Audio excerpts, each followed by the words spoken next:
बातम्या सविस्तर पाहूया. भारत आणि पाकिस्तान यांच्यातील संघर्षात युद्धविरामाचं आणि शस्त्रसंधीचं वळण आलेलं असतानाच भारत आणि पाकिस्तानचे डीजीएमओ एकमेकांशी चर्चाही करणार आहेत. या चर्चेआधी भारतीय लष्कराच्या तिन्ही दलांची एक महत्त्वाची पत्रकार परिषद पार पडली. या पत्रकार परिषदेत डायरेक्टर जनरल ऑफ मिलिटरी ऑपरेशन्सचे प्रमुख राजीव घई आणि एअर मार्शल ए के भारती तसंच व्हाईस ॲडमिरल AN प्रमोद यांनी भारतीय सैन्याच्या ऑपरेशन्सची सविस्तर माहिती दिली. याशिवाय येत्या काळात पाकिस्तान विरोधात भारताची भूमिका कशी असेल हे देखील तिन्ही दलाच्या अधिकाऱ्यांनी स्पष्ट केलंय. भारतीय लष्कराच्या पत्रकार परिषदेतले प्रमुख 10 मुद्दे कोणते पाहूया.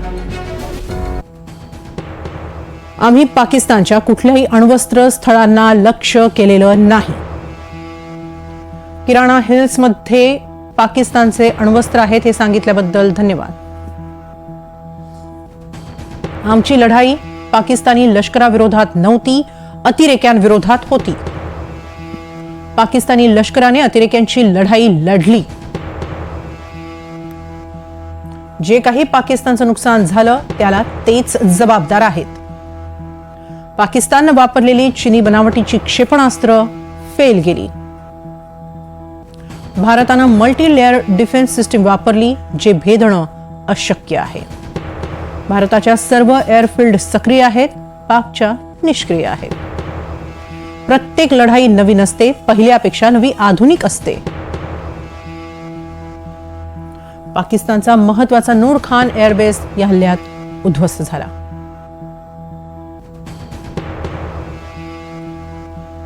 दोस्तों, हमारी लड़ाई आतंकवाद और आतंकवादियों के खिलाफ थी.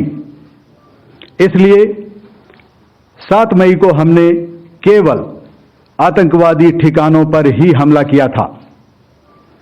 पर अफसोस इस बात का है कि पाकिस्तानी सेना ने आतंकवादियों का साथ देना उचित समझा और इस लड़ाई को अपनी लड़ाई बना ली. इस परिस्थिति में हमारी जवाबी कार्यवाही अत्यंत आवश्यक थी और इसमें उनका जो भी नुकसान हुआ वे खुद इसके लिए जिम्मेदार हैं. हमारी तरफ से हमारी एयर डिफेंस सिस्टम्स देश के लिए दीवार की तरह खड़ी थी और इसको भेदना दुश्मन के लिए नामुमकिन था. Is there a confirmation that we actually hit Kirana Hills or we were careful of not to do any such thing? Thank you.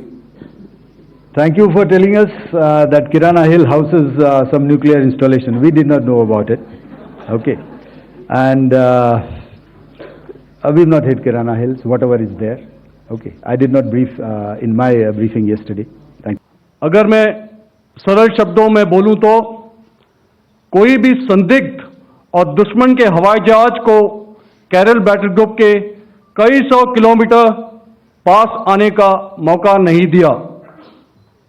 Over the past few years, and most importantly, immediately after the cowardly incident by Pakistani-sponsored terrorist attack at Pahalgam, we had validated our anti-missile and anti-aircraft defense capability in a complex threat environment using cross-platform cooperative mechanism. Our powerful carrier battle group with formidable offensive capability was able to operate with impunity and maintained an uncontested presence in the area of operations. Effectively, it compelled the Pakistani air elements to remain bottled up close to the Makran coast, denying any opportunity to be a threat in maritime space. The Indian Navy maintains a credible capability to detect, identify, and neutralize any aerial platforms that threaten our units at sea. To sum up, the Indian Navy's dominance thus ensured that, should we choose to, we can strike at will.